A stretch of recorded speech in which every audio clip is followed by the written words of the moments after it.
punto que nos expliques qué es el Fondo de Integración Sociourbana, para qué sirve y si efectivamente hubo alguna denuncia formal sobre corrupción en el manejo de ese dinero. Lo primero, un poco yendo a lo de Galperin, es interesante porque el tipo retuitea a un troll, o no sé cómo se le llama a alguien que no sabes el nombre, en internet. Una cuenta así trucha, digamos. Una cuenta. ¿no? ¿Cuáles eran sus fuentes? Una cuenta trucha en la que replicaban algo que decían Majul y el otro Abuc, el pelado. Y vos decís, pero flaco, ¿esas son tus fuentes? Y que decían básicamente que yo manejaba 127 mil millones de pesos y 700 personas que trabajaban en un fondo, ¿no? Tengo un joystick y manejo la plata. ¿Qué tengo que ver yo con eso y qué es? Cuando hace muchos años el movimiento villero, la gente de los barrios populares viene pidiendo una regulación nacional que permita, o que permitiera, por lo menos que tengan un certificado de domicilio. Cuando gobernaba Macri, a mí me tocó negociar con el macrismo esta política y un proyecto de ley que nosotros teníamos. Y la verdad que es una de las cosas de las que más orgulloso estoy de haber participado de manera directa. Pues fue una negociación que salió bien y el proyecto entró con las firmas de Carrió, Negri y Mazot. No, mira, junta todo. ¿Sabes cuál es el artículo 2 del proyecto? No. Declárese de utilidad pública y sujeto a expropiación. Expropiese, Argenzuela. Expropiese. El anexo 1. ¿Sabes lo que viene en el anexo 1? Miles y miles de hectáreas pertenecientes a donde estaban los barrios populares. Es decir, fue una expropiación masiva en la Argentina que se hizo con la firma de Carrió, Mazot y Negri, para darle a la gente que vivía ahí seguridad en la tenencia. Se hizo un relevamiento, que hoy son más de 5.600 barrios populares que están relevados. Después se fue casa por casa a relevar las familias para que puedan tener lo que llaman el certificado de vivienda familiar. Y a partir de ahí se constituye, conforme a lo que dice la ley, un fondo de integración sociourbana que, hay que decir, se financia con el impuesto país, que promovieron fundamentalmente Alberto Fernández, Cafiero, Guzmán, y con el impuesto de las grandes fortunas que promovió Máximo Kirchner, casi en soledad. Entonces, es una cosa que hicimos entre todos, que vino desde abajo, se convirtió en una política de Estado, y después fue administrado por la segunda persona que vive en una villa que llegó a Secretaría de Estado, se llama Fernanda Mini, que sigue viviendo en la Cava después de 4 años de administrar esos fondos, así que tan chorra no debe ser, porque si no se hubiese ido a vivir a otro lado, ¿no? Bueno, sigue viviendo en la Cava. La segunda porque el primero fue el padre Mujica, que fue secretario de Estado durante el gobierno de Perón, después del retorno de Perón. Porque también hay una cuestión ahí que uno ve la composición de clase de la Cámara de Diputados y dice el peronismo es un movimiento de clase media profesional y ricos, porque no hay pobres ni hay trabajadores. Eso es un problema. Perón había diseñado un modelo donde había un tercio para las mujeres, un tercio para la política y un tercio para el movimiento obrero. O sea, siempre había un tercio de los diputados que pertenecían a los descamisados, bueno, eso no existe más. Nosotros venimos planteando, recuperemos la idea de los tercios, como ahora hay paridad, y es mitad mujeres, mitad varones, el cupo, lo que antes era el cupo femenino, que sea para la juventud, ¿no? Juventud menos de 25, no, menos de 40, menos de 25, y que haya un cupo para los humildes. ¿Y cuándo se volvió elitista el peronismo? Mira, según mi viejo, que tuvo un protagonismo fuerte en eso, claro, en la renovación, cuando fue la renovación. Cafiero. Sí, porque ahí se corrió al movimiento sindical, que tampoco eran caramelitas descalzas, es decir, tampoco me dan agua bendita, pero con esta idea, ¿no?, de que se han convertido en burócratas, en empresarios, qué sé yo, copó la parada la política profesional. Y eso lo llevó de ser un partido de base obrera a ser un partido liberal con apoyo de los sindicatos. En gran medida, eso es lo que sucedió. Por eso esta falsa conciencia de que el sujeto histórico es el militante político, es el político, y no el movimiento obrero, que era la columna vertebral del peronismo. ¿Y quién lo representa hoy? Bueno, hoy hay que reconstruir esa representación. Por eso, porque está. O sea, sí, es el peronismo. No existe la representación política. Exacto, ese es el tema. O sea, el peronismo, el movimiento popular lo que antes era la columna vertebral es la suma del movimiento obrero con el movimiento social, con los movimientos sociales. Eso es la columna vertebral de un movimiento nacional. Si no, no hay movimiento nacional. Si solamente está representado por supuesto genio de la política, no hay movimiento nacional. Lo que generó los procesos de cambio en la Argentina fue la lucha de los movimientos populares. Cuando una vez tuve una discusión con Cristina, muy linda. La perdiste, obviamente. No, para mí no. Creo que la empaté. La empataste. Hacer tablas con Cristina no la está mal. empaté. Porque no sé qué había dicho yo y ella no le gustó. No, ella dijo, los movimientos sociales son hijos del kirchnerismo. Y yo le contesté, diciendo, eso es una estupidez, mentira, existen hace mucho más tiempo, qué sé yo. Entonces ella me dice, lo que pusiste es una boludez. Y le dije, pero Cristina, a ver, el kirchnerismo es hijo de los movimientos sociales. Sin la lucha de Maxi Darío, sin el puente Pueyrredón, en forma directa no existiría, no hubiese habido la elección que hubo. Ahí, en eso tenés razón. Si hubieses dicho eso, por ahí te da la razón.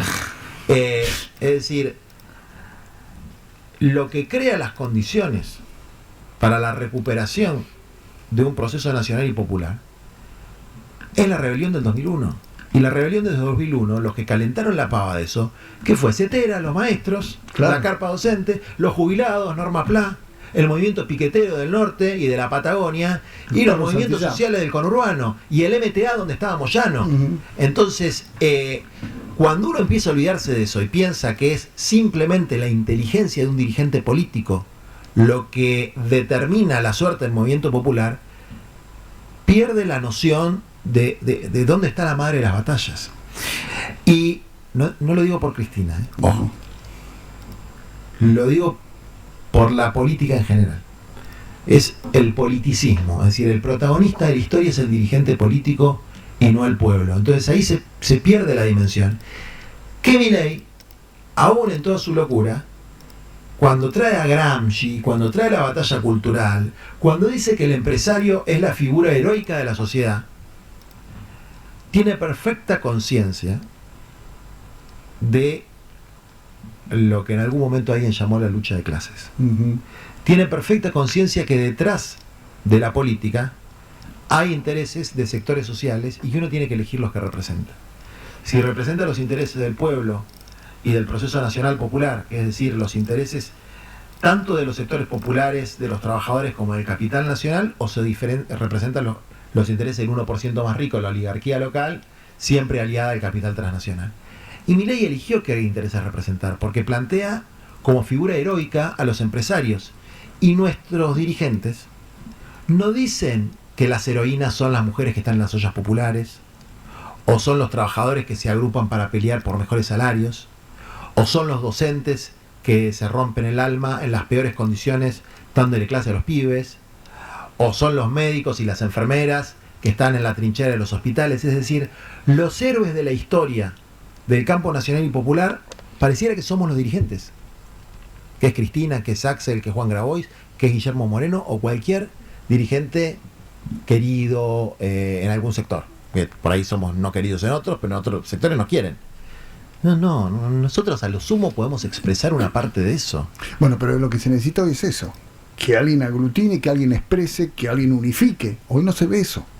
Ese es el tema. Bueno, es la tarea que nos tenemos que dar. A eso. Entonces volvemos al principio de mi pregunta de cada día. Porque la combustión es rápida. Sí. Y muchos dicen lo que vos decías. Hay que esperar, hay que tomar... ¿Quién dice cuánto hay que esperar? No, lo que hay que hacer, para mí, es no permitir que se avance, no permitir, a través de la confrontación directa con una política deshumanizante, que se avance en la licuación absoluta de los ingresos de los argentinos, con la que les está yendo muy bien. Por eso yo planteaba en varias ocasiones que ley ómnibus y DNU son las dos capas superiores de una mamushka, de una muñeca rusa, donde el centro de la política fue la mega devaluación. Ahí estaba el centro de la política. No es ni la batalla cultural, ni el DNU, ni la ley ómnibus. Es la mega devaluación que tiene como función hacer una dolarización a lo venezolano. Lo digo un poco chicaneramente, lo venezolano, pero se entiende en términos de que no va a ser siquiera como en la época de Menem, que fue un neoliberalismo democratizante, entre comillas, porque eran los 90, era la caída del muro de Berlín, entonces que la mitad de la clase media le fue bien y la otra mitad le fue como el ojete. No, esto es el empobrecimiento del 90% de la sociedad argentina, y es la penetración de la narcoestructura y del lavado en el país, porque el blanqueo que quiere hacer Milei claramente tiene que ver con traer dólares non santos, digamos. Sí, claro. Y los dólares non santos en un país dolarizado son los intereses narcos, que tienen mucha plata. Entonces, digo, hay que detener eso, y por eso hay que jugarse las pelotas, disculpame la expresión, jugarse las pelotas para frenar la dolarización. Y eso es jugársela en serio. ¿Qué significa jugársela en serio? No, estar en la calle, hay que estar poner en la jeta. A vos te vi. Bueno, me alegro que me hayas visto. No, te vi en la calle, te vi en la calle, no vi a otro. Faltan. Por eso. Ahí los gobernadores tienen un rol muy importante. Muy importante. Todos los gobernadores. No solamente los de Unión por la Patria, No, todos. Todos los gobernadores. Y de luego todos los dirigentes, en la medida de sus posibilidades, tienen que hacer lo que puedan para frenar eso. No esperar que pase para después emerger sobre las ruinas. Porque mirá que Milei dijo que en marzo, abril vamos a tocar fondo. Es marzo, abril, estamos hablando de semanas. Por eso Milei está haciendo las cosas bien desde su cosmovisión. Está haciendo las cosas mal. Los que estamos haciendo las cosas mal somos nosotros. No, ellos dicen que el plan económico es un éxito. Dicen que el plan económico es un éxito. Desde el punto de vista de sus intereses es un éxito brutal. Se han logrado transferir una cantidad infinita de recursos de los sectores trabajadores a los sectores empresarios, que son los héroes. O sea, a Milei no se le puede negar que es muy brutal y muy explícito en sus planteos. Sí. Tanto en sus planteos socioeconómicos como en sus planteos culturales. Es muy explícito. Los que no tenemos claridad y no planteamos las cosas bien somos nosotros. Es decir, nosotros no planteamos que le vamos a cobrar más impuestos a los más ricos para mejorar la vida de los pobres. Parece que si decimos eso, bueno, tendrá que ver, insisto, con la falta de organicidad a los sectores populares de la política y con mucho coqueteo con el poder económico. Es decir, acá para equilibrar el déficit hay que cobrarle más impuestos a los más ricos y hay que sacarle las exenciones impositivas, y sí, Galprin se va a enojar. Sí, te va a putear.